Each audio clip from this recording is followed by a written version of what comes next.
How to file 1099 NEC electronically with the IRS.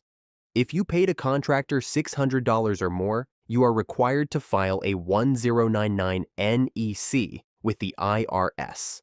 And filing electronically is the fastest and safest way to do it. First, gather what you need. You'll need the contractor's name, address, social security number, or EIN, and the total amount you paid them during the year.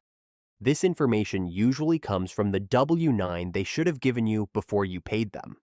Next, choose how you're filing.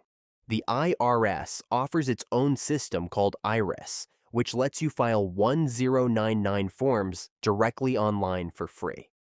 You'll need to create an IRS account and verify your identity, but once you're in, the system walks you through each step.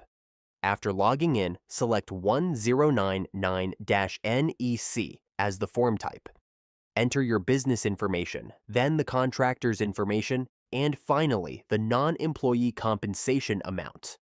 Double-check everything carefully. A wrong name or tax ID can cause delays or penalties. Once the form is complete, submit it electronically.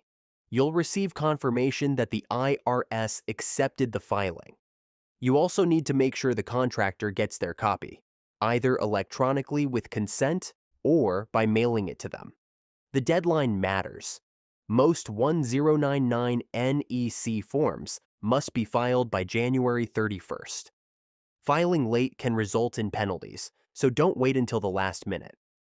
Quick recap: collect the W-9, log into the IRS electronic filing system, enter the details, submit the form, and send a copy to the contractor. That's it. Simple, fast, and no paper forms required. Like and subscribe if I helped.